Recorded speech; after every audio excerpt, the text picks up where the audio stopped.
Graças e paz, irmãos. Amém. Trazemos um abraço da cidade de Rio Verde, em especial da nossa igreja, ali sediada em Rio Verde, e já estamos pastoreando lá há 10 anos, vai fazer 11 anos agora. Em setembro, já faz 11 anos que nós começamos aquela caminhada. Eu louvo a Deus porque hoje nós estamos aqui num momento memorável. Bom, queridos, eu trouxe uma palavra do Senhor e eu quero te convidar para abrir a Bíblia comigo em Mateus, no capítulo 8. Nós vamos ler 3 versículos apenas, 25, o 26 e o 27. Tá bom? A palavra do Senhor nos fala da seguinte forma: mas os discípulos vieram acordá-lo, chamando: Senhor, salva-nos, perecemos. Perguntou-lhes então Jesus: por que sois tímidos, homens de pequena fé? E levantando-se, repreendeu os ventos e o mar, e fez-se grande bonança. E maravilharam-se os homens, dizendo: quem é este, que até os ventos e o mar lhe obedecem? Você é capaz de fazer essa pergunta comigo? Vamos lá?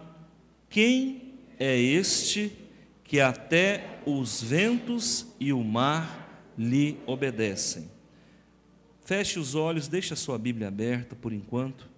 Nós vamos orar a Deus. Senhor, em nome do teu Filho amado, nós aqui estamos como igreja reunida, como assembleia, chamados para fora, fora do mundo, fora do pecado, para pregar boas novas aos cativos e conceder liberdade aos encarcerados.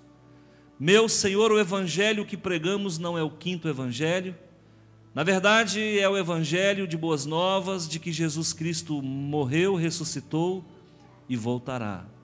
Esta é a palavra que o Senhor tem concedido para que preguemos ao longo desses anos todos que estamos aqui representando, Senhor, o teu reino, através desse braço que é a igreja remida, lavada, resgatada do pecado, da morte, pelo precioso sangue, caminhando por um novo e vivo caminho que nos conduz à vida eterna, e a vida eterna começa aqui e agora.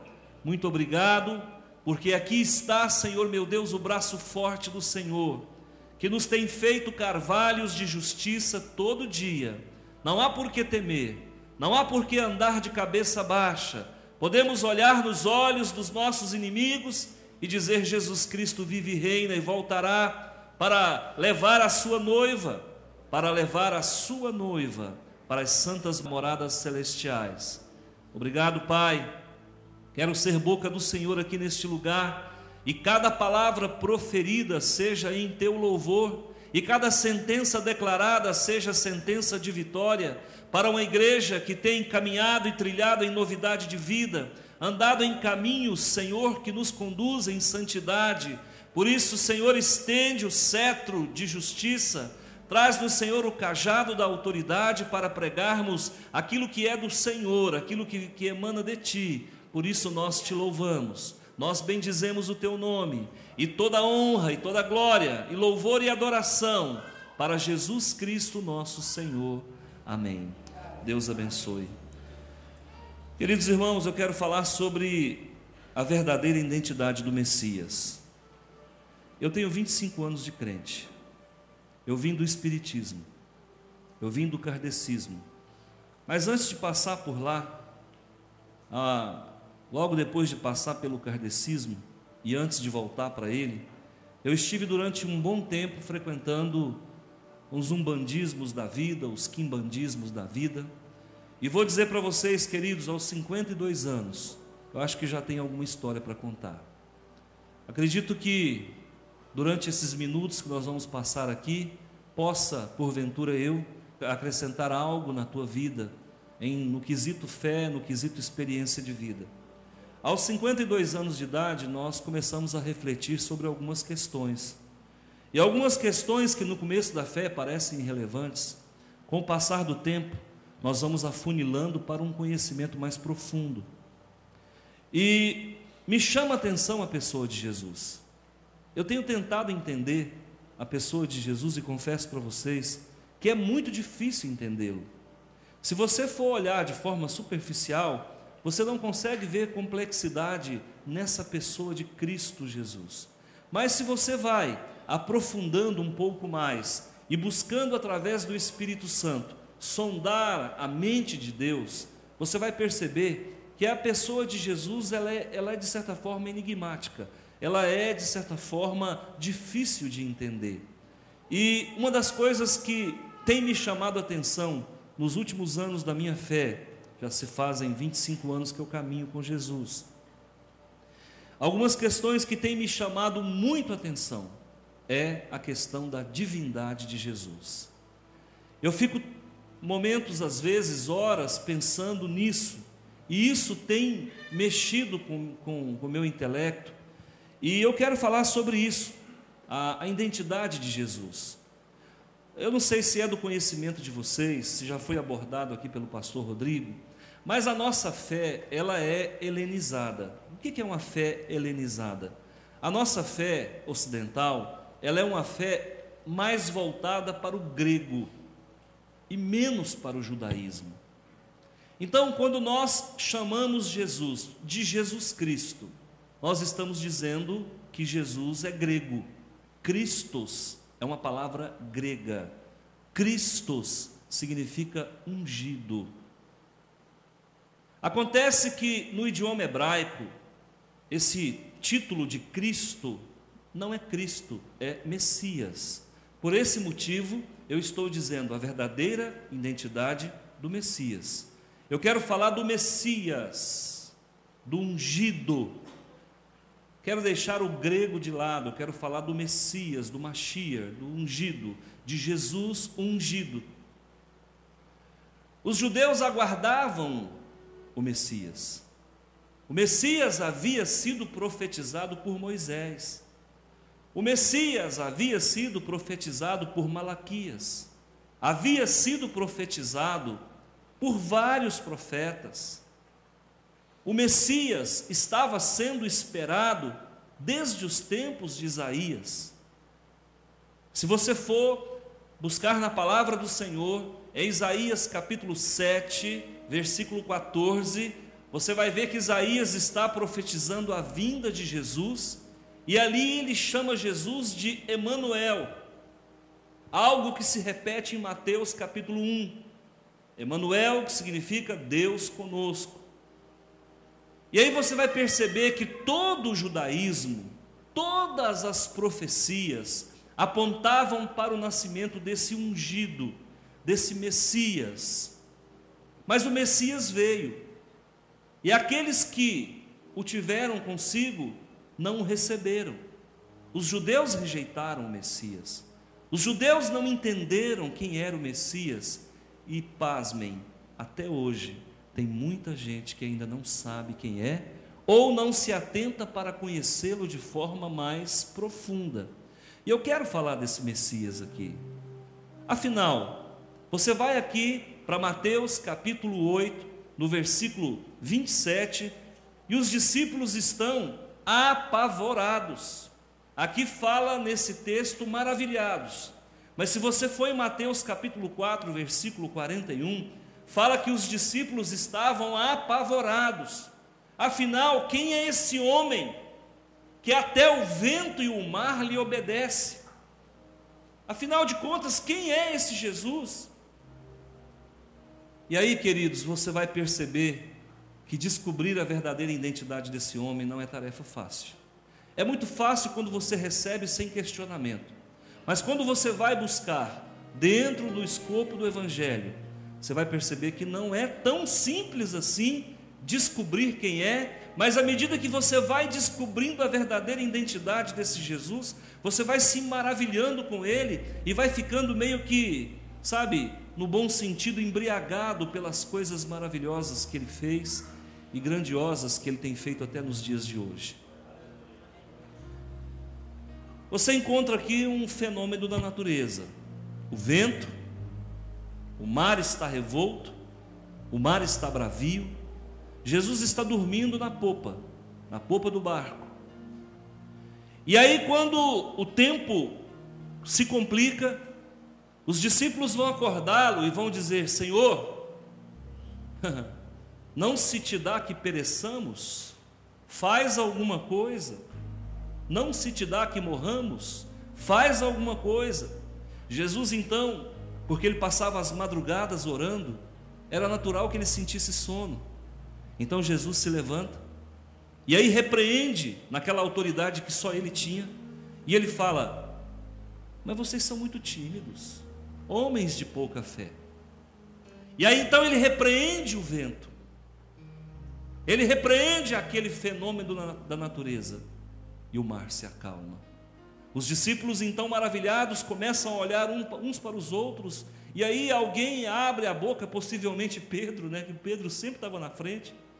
Mas quem é esse homem, afinal de contas, que até o mar e o vento lhe obedecem? Deixa eu explicar uma coisa para vocês. Talvez não é do teu conhecimento. Por que ocorre deslocamento de ar? Deslocamento de ar nós chamamos de vento. O deslocamento de ar se dá pela diferença de temperatura entre o local que nós estamos e as regiões superiores. Lá em cima é frio, aqui embaixo é quente. Nós aprendemos que o ar quente tende a subir. Vem comigo. Nós aprendemos na escola, na 5ª série, que o ar quente tende a subir. Mas quando o ar quente sobe, automaticamente o ar frio tem que descer, porque ele é mais pesado, para ocupar o lugar do ar quente. Então esse ciclo, ar quente subindo, ar frio descendo, ar quente subindo, ar frio descendo, ocorre as ventanias, ocorre os temporais. Aí por conta disso é que o mar estava bravio, porque a água do mar durante a noite é quente, as regiões superiores são frias. Então o ar quente que subia do mar, de uma forma muito rápida, permitia a descida rápida do ar frio, e aí gerava um ciclo de ventania.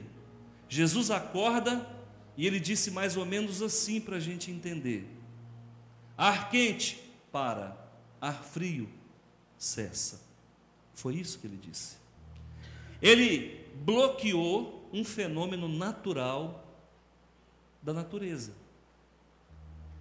E aí você começa a falar: uai, pastor, então o negócio é bem complicado. É bem complicado, porque Jesus aqui está quebrando uma lei da natureza. Jesus aqui está desfazendo aquilo que ele havia feito.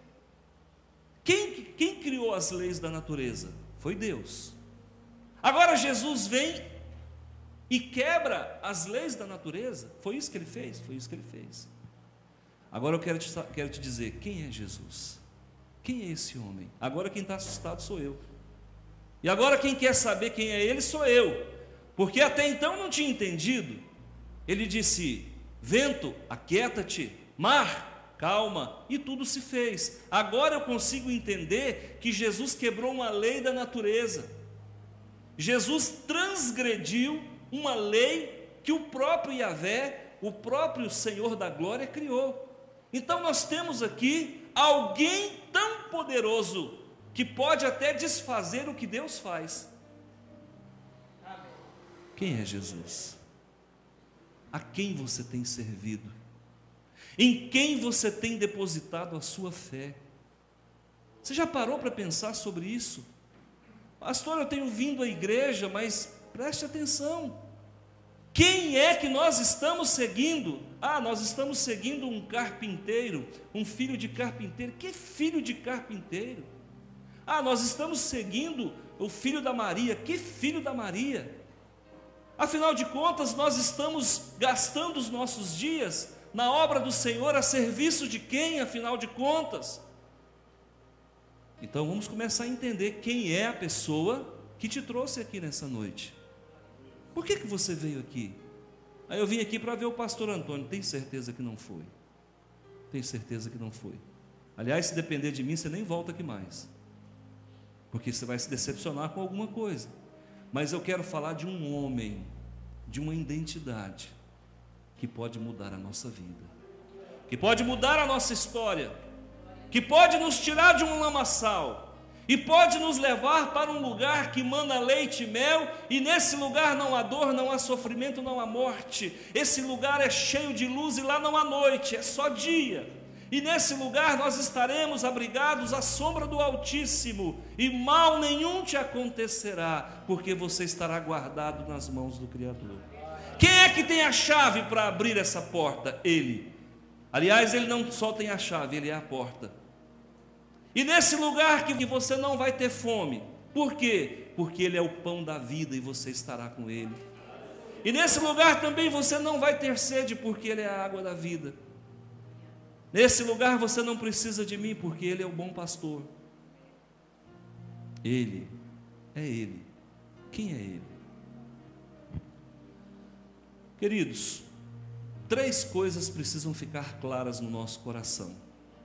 Por favor, não deixe que essas pessoas que batem na sua porta domingo, 8 horas da manhã, que vendem mentira e que pregam um evangelho que não é esse que nós pregamos, e que usam uma Bíblia deturpada, porque a Bíblia que eles usam merece ser jogada fora, porque ela foi adulterada.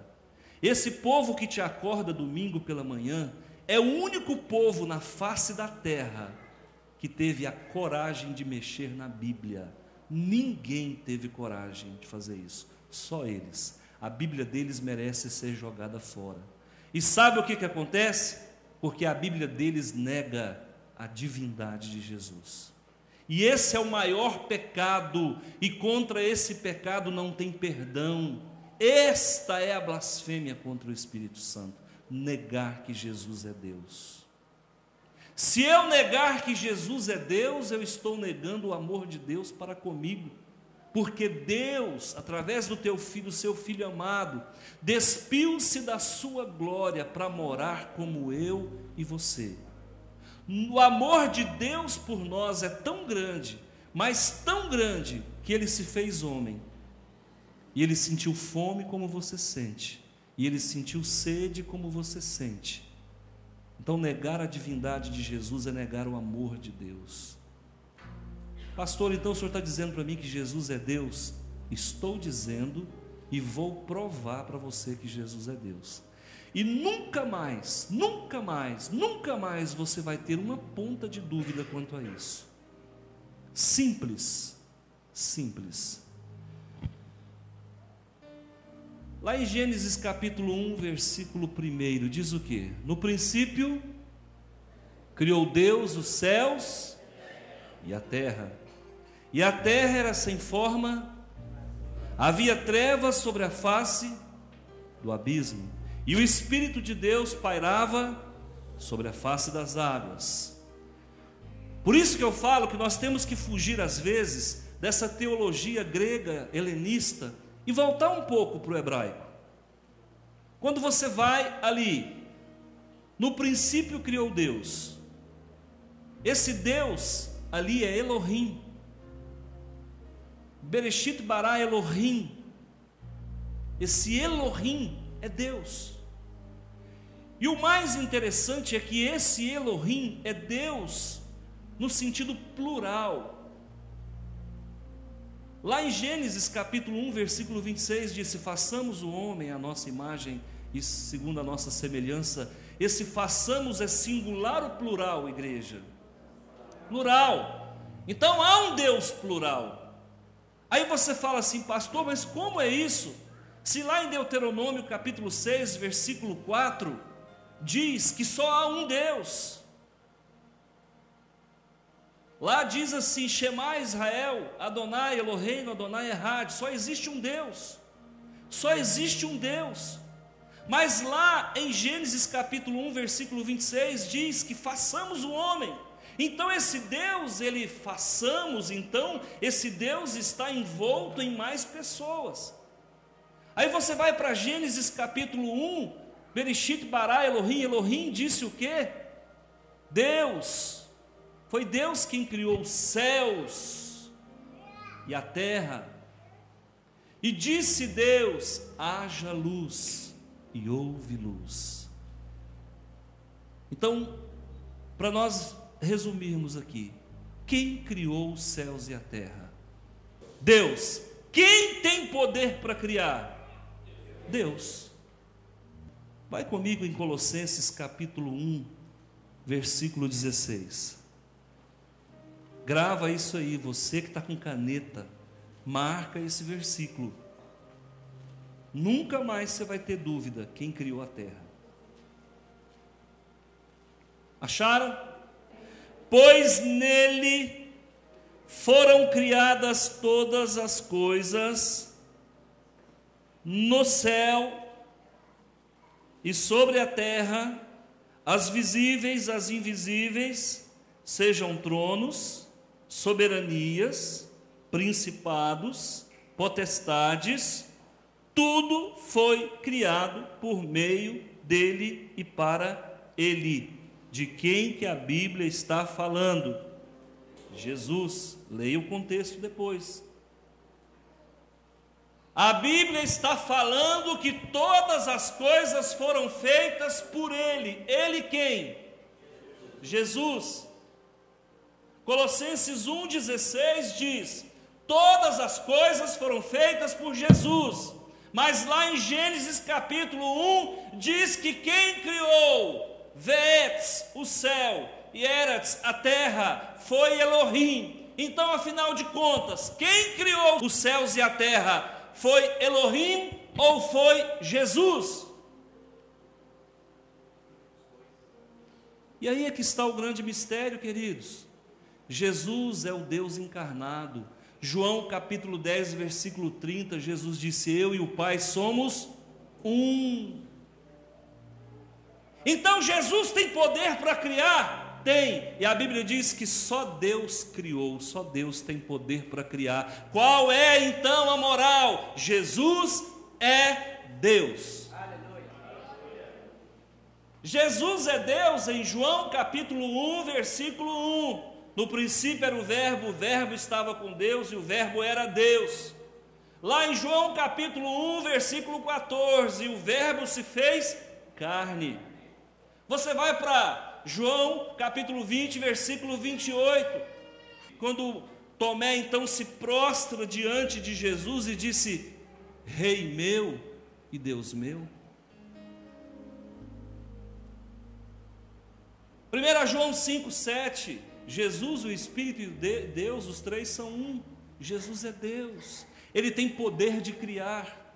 Qual é o Deus que você serve? O Deus Criador. Diga comigo, o Deus Criador. Criador. Existe algo mais lindo do que servir o Criador do universo? Você não está servindo um carpinteiro, não, irmão. A sua fé não está pautada num fazedor de móveis, de tamborete, não. A tua fé não está pautada num homem que manipula um formão. A tua fé está pautada não no Criador de tamborete, mas no Criador do universo. Você não está servindo um deusinho pagão qualquer, que precisa de uma oferendazinha qualquer, numa encruzilhada qualquer, para ficar mais feliz. Você está servindo, e você veio aqui não foi por minha causa, você está servindo o Criador do universo. E isso está em Colossenses capítulo 1, no versículo 16. No princípio criou Deus os céus e a terra era sem forma e vazia, havia trevas sobre a face do abismo, e o Espírito de Deus pairava sobre a face das águas, e disse Deus: haja luz, e houve luz. O Deus que você serve é o Criador da luz. Fiat lux, haja luz. Vai onde? Elohim. Disse Deus: haja luz. Pastor, então Jesus é o Criador do universo? Posso acreditar nisso? Pode. Segunda peculiaridade desse homem grave. A palavra de Deus diz lá no Salmo 130 que nós só podemos adorar a Deus. A palavra de Deus é muito clara quando ela fala para nós que somente Deus pode ser adorado. Em Êxodo capítulo 34, versículo 14. Adorarás somente a Deus. Então eu posso me curvar diante de um homem qualquer? Não, não posso. E o judeu não podia fazer isso. E o judeu sabia muito bem que não podia. Mas acontece, queridos, que você vai perceber que Jesus foi adorado como Deus. Então o Criador do universo agora também pode ser adorado? Claro que pode. E onde é que eu encontro isso? Vai lá em Mateus capítulo 2, versículo 11. Olha para mim o que diz Mateus capítulo 2, no versículo 11. Grave esse versículo para sempre no teu coração. Olha o que diz aqui a palavra do Senhor. Entrando na casa, viram o menino com Maria, sua mãe. Prostrando-se, o adoraram e, abrindo seus tesouros, entregaram-lhe suas ofertas: ouro, incenso e mirra. Jesus já foi adorado já no seu nascimento. Essa palavra adoração aqui é shakar. E os judeus jamais poderiam se curvar diante de alguém que não fosse Deus para o adorá-lo como Deus. Então Jesus, Criador do universo, agora já por ocasião do seu nascimento, começa a receber adoração e ainda estava na manjedoura quando aqueles reis foram visitá-lo, presenteá-lo por ocasião do seu nascimento. E ao ali chegarem, eles se prostram diante daquele menino e o adoram. Aí você fala: ah, pastor, mas isso foi um caso esporádico. Não foi, não. Ao longo da vida de Jesus, você vai ver os apóstolos adorando ele, se prostrando diante dele. Você vai ver os demônios adorando Jesus, se prostrando diante dele. Você vai ver ao longo da história de Jesus os pecadores se prostrando diante dele. Você vai ver ao longo da história centenas e dezenas de pessoas se prostrando diante dele. Então o que o torna Deus? A capacidade de receber adoração. Por que você veio aqui? Para adorar Ele. Adorar, palavra hebraica shakar, palavra grega proskúneo. Você veio aqui para adorar Ele. Você não está adorando um carpinteiro. Você não está adorando o filho da Maria. Você está adorando o Rei dos Reis e o Senhor dos Senhores. O Kyrios, o Emanuel, Deus conosco. Você está adorando o Mashiach. Você está adorando o ungido. Então Jesus é o Criador do universo? Colossenses capítulo 1, versículo 16, sim. Jesus foi adorado pelos reis? Sim. Em Mateus capítulo 2, versículo 11. E o que mais, pastor? Jesus também perdoou pecados. Ah, meu irmão, aí é para acabar. Aí o judeu queria morrer, rasgar a boca. Aí nessa hora o diabo mordeu a orelha. Como é que pode um comedor de feijão perdoar pecados? E é exatamente isso que Jesus fez. A palavra do Senhor lá no Salmo 130, vai comigo lá, versículo 4. Salmo 134, grava isso no teu coração.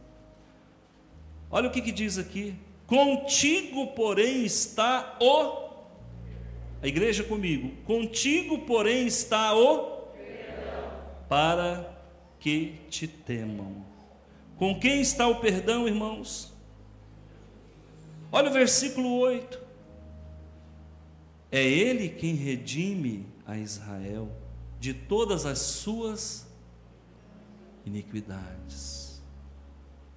Quem é que pode perdoar pecado? Diga: Deus. Você quer a prova de que Jesus é Deus? Vai em Lucas capítulo 5, versículo 20. Olha Jesus perdoando o pecado. E aqui Jesus dá um show. Um show. E aqui, meu amigo, ele bate com luvas brancas. Uma das histórias mais fantásticas que eu já vi na Bíblia. Eu vou ler a partir do versículo 17, preste atenção. Ora, aconteceu que num daqueles dias estava ele ensinando, e achava-se ali assentado fariseus e mestres da lei, vindo de todas as aldeias da Galiléia, da Judéia, de Jerusalém. E o poder do Senhor estava com ele para curar. Vieram então uns homens trazendo em um leito um paralítico, e procuravam introduzi-lo e pô-lo diante de Jesus. E não achando por onde introduzi-lo, por causa da multidão, subindo ao eirado, o desceram no leito, por entre os ladrilhos, para o meio, diante de Jesus. Vendo-lhe a fé, Jesus disse ao paralítico: Homem, estão perdoados os teus pecados. É por isso que você sai da sua casa e você vem aqui às vezes trazendo alguma situação que lhe fez errar, algum pensamento, alguma palavra, alguma conduta que não foi correta. E você chega aqui num culto como esse, você extravasa na adoração, e aí durante a pregação, durante o culto, você pede perdão: Senhor, me perdoa. Ele disse: vá, não peques mais, os teus pecados estão perdoados. Eu sou Deus. Antes que Abraão existisse, eu sou, disse o Senhor. Por que dizes: mostra-me o Pai, Felipe? Há quanto tempo eu estou contigo? Eu e o Pai somos um. Eu sou o caminho, a verdade e a vida. Ninguém vem ao Pai. Ninguém vem ao Pai, porque eu e o Pai somos um.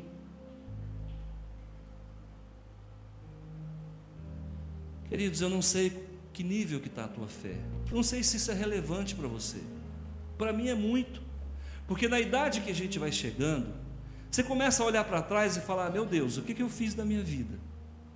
E eu começo a perceber que em muitas coisas eu errei, mas na escolha do Deus a quem servi eu não errei. Eu estou com Deus certo, com Deus verdadeiro. Durante muito tempo eu servi o filho da Maria. Pede a mãe que o filho atende. Um filho que tem menos poder do que a mãe. Durante muito tempo eu servi esse Deus. Depois eu servi os espíritos de luz, que não mudavam a minha situação e que não podiam perdoar o meu pecado. Mais tarde, então, no ano de 89, eu tive um encontro com esse Jesus Todo-Poderoso. Mas eu confesso para vocês que durante muito tempo eu não consegui entender quem Ele era. E hoje, queridos, com 25 anos de fé, a maior descoberta que eu já pude fazer na minha vida é que eu não sirvo um deusinho qualquer, de periferia de galáxia. Eu não sirvo um deusinho qualquer. Eu sirvo o Criador do universo. E você serve o Criador do universo, aquele que disse: haja luz e houve luz. Você está servindo um Deus que você pode deitar no chão e colocar a boca no pó, porque Ele está na tua frente recebendo adoração. E você pode vir aqui confessar o teu pecado, porque você vai voltar para casa de novo justificado. Você vai voltar leve. Quantas pessoas chegam na igreja e falam: pastor, eu saí andando nas nuvens na igreja. Sabe por que a gente sai da igreja andando nas nuvens? Porque aquele que morreu por nós é suficiente para te trazer vida nova todo dia. Como é que está a tua fé, irmão? Por que você tem vindo à igreja? Por que clamas a mim? Por que buscas a Deus? Porque Ele é Deus. Por que Jesus é importante na tua vida? Porque Ele derramou até a última gota de sangue para que você tivesse vida. E o mais interessante, o mais maravilhoso, é que Ele te espera do outro lado da vida, com os braços abertos. Na dimensão que Jesus está, você não pode enxergá-lo. A Bíblia diz que Ele está no templo. A palavra de Deus diz em Mateus capítulo 18, que onde houver 2 ou 3 pessoas reunidas em seu nome, Jesus se fará presente e Ele está aqui.